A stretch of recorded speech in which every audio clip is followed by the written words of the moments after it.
I'm having a chat with Roger Wright, pianist.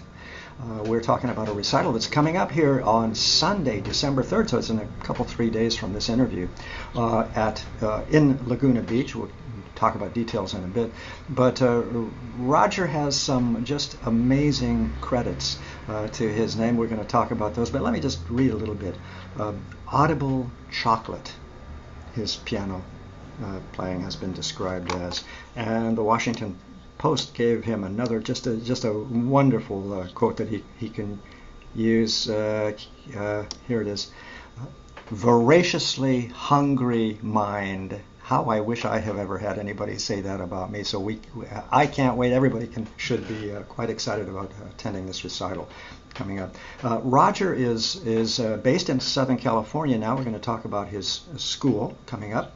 But for now, let me just run down the program a little bit for this coming Sunday, December 3rd. It's in a private home, so you should probably give Alan Bastide, who is violinist, who will be joining Roger, a call just to kind of confirm. I don't want hundreds of people to suddenly show up at this home. Roger Bastide's telephone number in the Southern California area is 714-814-1050. It's a program that they're going to invite you to give donations to, so that's marvelous. There'll be a reception before the 7 o'clock recital at 6:30, and it should be just a marvelous evening in Laguna Beach, overlooking the twinkling lights of the city, all that good stuff. A great program: Chopin, Beethoven, Prokofiev. It's really quite a wonderful program. But let's talk about Roger's career a little bit here, please. You know, I have never seen such incredible quotes, the marvelous quotes that you have received. For example, Audible Chocolate. Now, I wish I had thought of those kind of quotes in some of my reviews. Costa Rica News declared Roger's playing Audible Chocolate. Wow. Also, the Washington Post, let me find it here. Let me see, hang on a second. Voraciously hungry mind. Now, that tells me a lot about the intellect involved in this kind of music. So we are talking about a performer who really understands the intellectual details and depths and subtexts of the music that he's playing. Alan Bursteed is going to join, violinist Alan Bursteed is going to join Roger for Beethoven the number 10 violin sonata, the last of the violin sonatas. Roger's going to play two Chopin pieces, the incredible third piano sonata, and then after a little break they're going to he'll play the Tarantella, the opus 43 of Chopin, then the Beethoven sonata number 10, as I mentioned, and then as a little end, and I think it's incredible on many levels, but the Precipitato, the last movement of the piano sonata. Thank you. We talked about that earlier. Man, it's tough, these pronunciations. The piano sonata number 7 of Prokofiev. This is the last of his sonatas, composed in 1942, right in the thick of World War II. So some precipitato can mean headlong, but in a way it means frantic and hysterical also. If you can imagine being invaded by German troops in that very period. Anything to say? I'm just thinking about precipitato, precipitating. I always thought of it as precipitating. Yes, very well. And sure enough, it's a 7/8 movement in 7/8 that flies by. It's incredible. I remember it from way back when I was in junior high school, just drop dead. A wonderful finale to this lovely little house concert. Let me give you the address while I'm at it. Give everybody in Southern California the address. It's a house concert in Laguna Beach, as I mentioned. The address is 1565 Tahiti Avenue. How exotic can you get in Laguna Beach? And I would urge those who are interested in attending to give Alan Bastide a telephone call. We don't want hundreds of people to suddenly show up at the door. Alan's telephone number is area code 714, for those in Southern California, 814-1050. Program begins at 7 o'clock. There's a lovely reception at 6:30 prior. So let's just talk about Roger. As I mentioned, some of these incredible quotes about your playing. Audible Chocolate, Costa Rica News. Wonderful Washington Post quote that I think I mentioned, voraciously hungry mind, and that tells me a lot about you, because we're not talking simple music, we're talking very profound, very deep music. So can I just ask, it's always an interesting question for people who are watching these kind of interviews, for me and for others, but at what time do you have any memory when it just clicked in your head that at some point in your youth or whatever, maybe when you were studying in college or high school, that you said, I like this idea, I'm going to become a concert pianist. It's not easy. Go ahead, tell me about that. Okay, well, okay.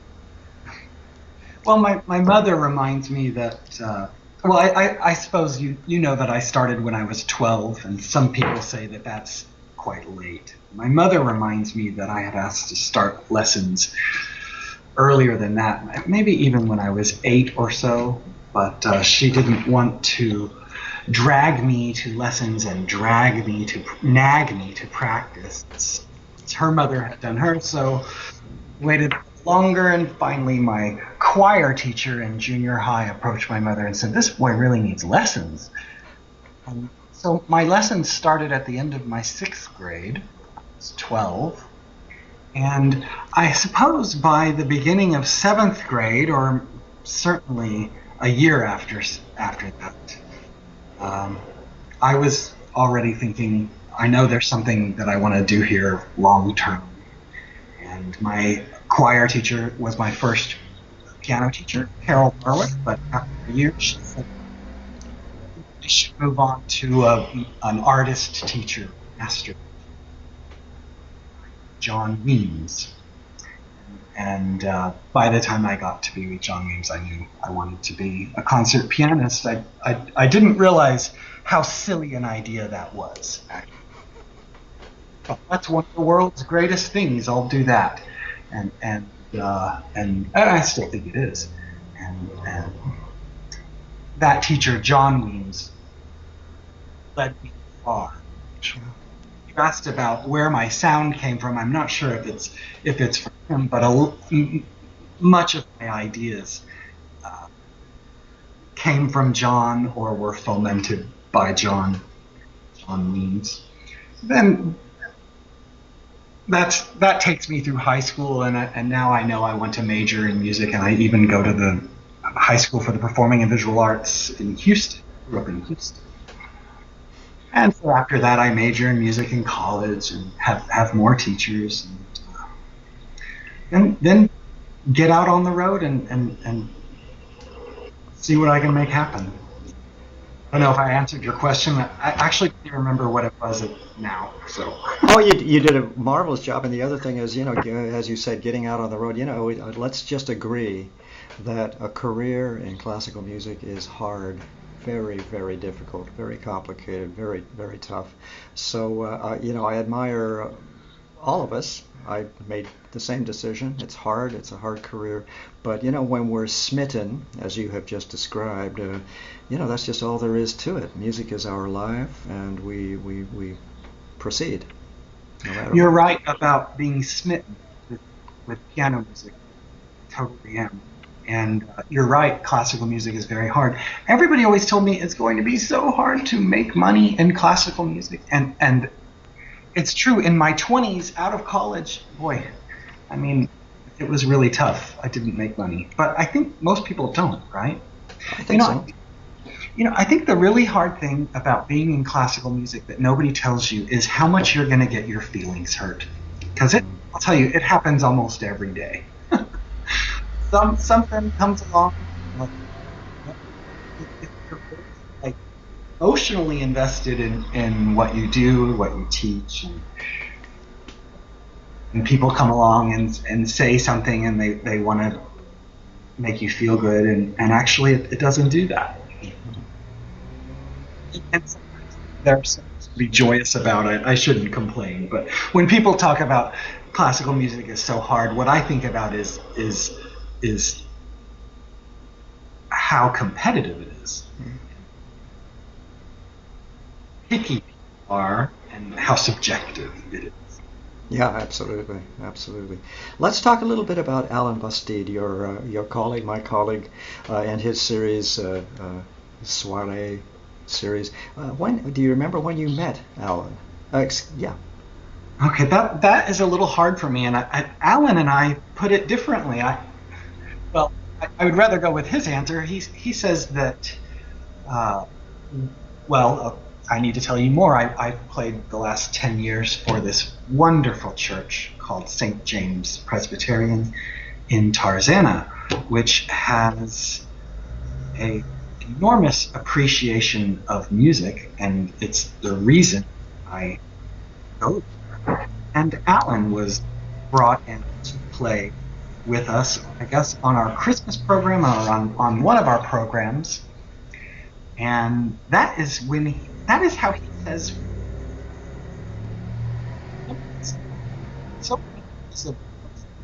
I've met him away from the church, and I thought that some of those were before we met at St. James. So we certainly played together in small and large gigs together.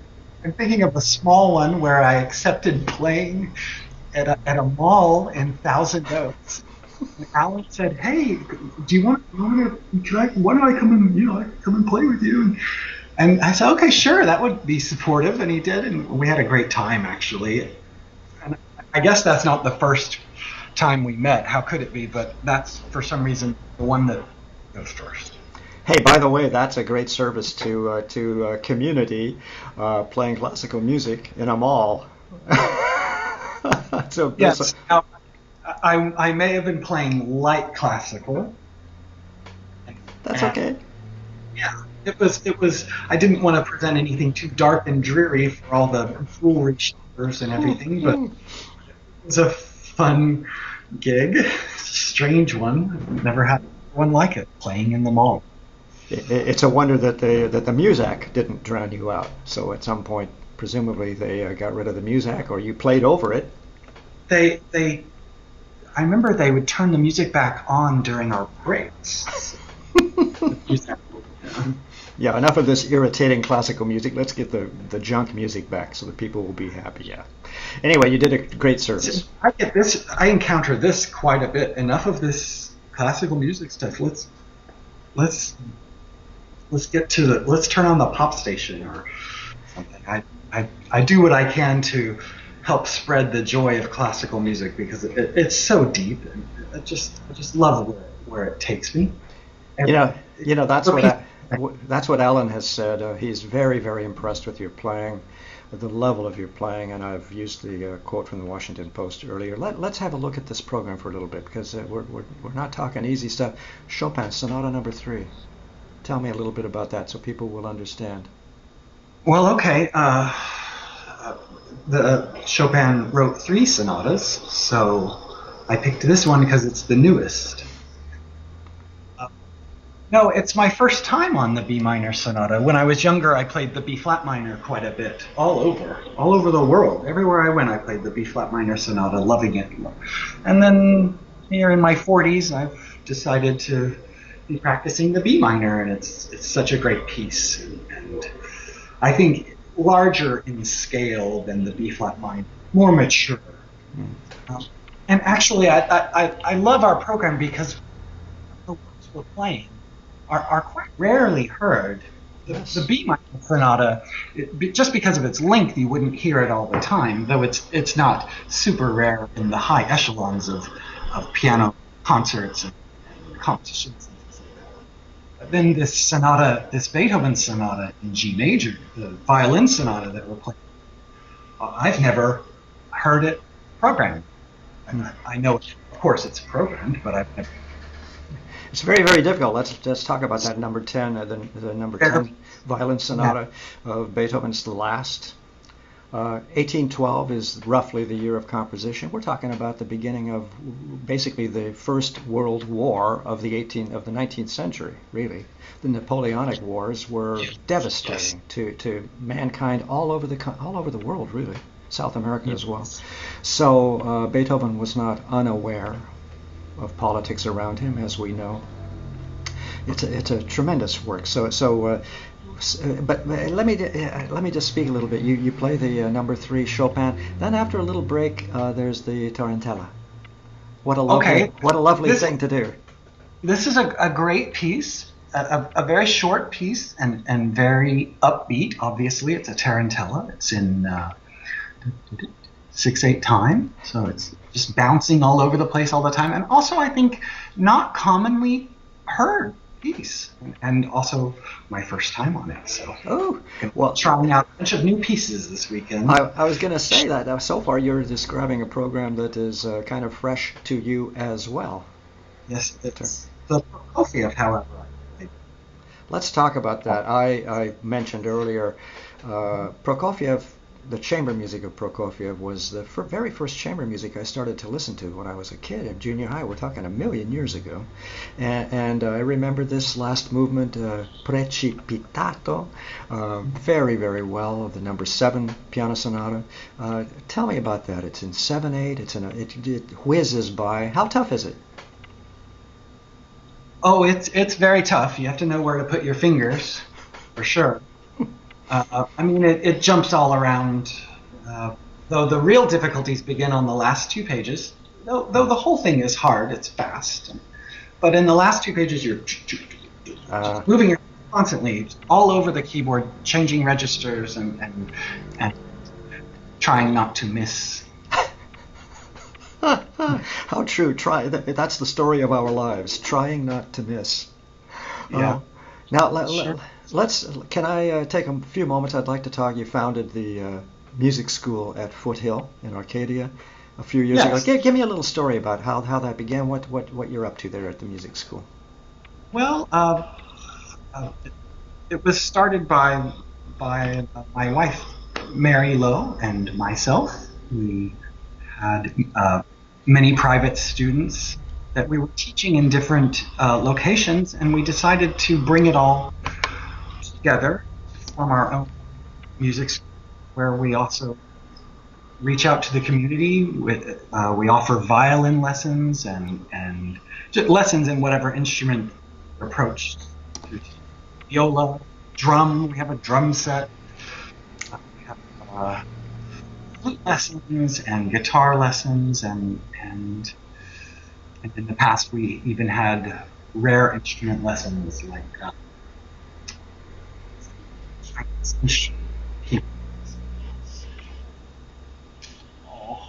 escape. No problem. Bottom line is you are serving the community, are you not? Yes. I mean, and you're also influencing young students, young kids, and it's very, very important, as you very well know.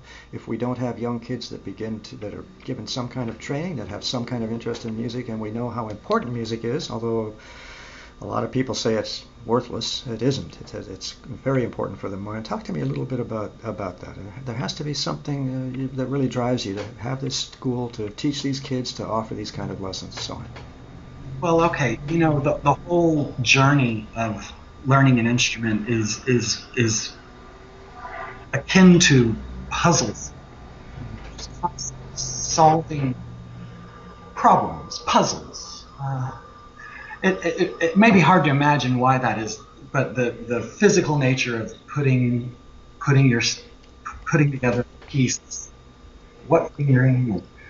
For me, I like the puzzle solving of it, and of course, that also leads to how to make the music so beautiful. And I don't want to sound like a puzzle freak because that's not what I mean. The beauty of the music is paramount, but in order to reproduce it in a way that is beautiful requires knowledge and puzzles. Absolutely. So go ahead. And you know as I do that composers very deliberately create puzzles. Well, they do. They might even create difficulties. I mean, Just going from one note to another could be called a puzzle, and then a puzzle could be called a difficulty. But what I'm talking about is like composers who go out of their way to make the pianist on display, right? Composers like Balakirev writing Islame or Prokofiev writing his sonatas. They're just chock full of notes and so much to do, and so you have to have much stamina and strength to play through and solve the puzzle in that way. Yes. To say nothing of the intellectual puzzle, you've been praised for your understanding of the intellectual puzzle. To me, it's always about subtext. Yes. So, very, very wonderful program coming up. Let me run down the details quickly, and then I think we'll be done. This Sunday, December 3rd, 7 p.m., there's a reception at 6:30. Alan Busted's musical soiree series. The address, it's a home concert, is 1565 Tahiti Avenue in Laguna Beach, and you need to, it would be a good idea to give Alan a call. Let me give the phone number once again. Area code 714 for all of you in Southern California, 814-1050, just to make sure that we don't have too many people showing up. That would be delightful. Apparently at the last concert there were about 75 that arrived, and the capacity is about 125, so we're very close to having a tremendous success. Roger, it's been a great pleasure chatting with you. Also, just the honesty of our conversation has been marvelous, so that people understand that it's a hard path that we choose. There are lots of difficulties, but the joy of making music compensates, in my view, and I think in yours, for all of it, all of the difficulties. Roger Wright, pianist, many thanks for giving me this time. Thank you. Thank you.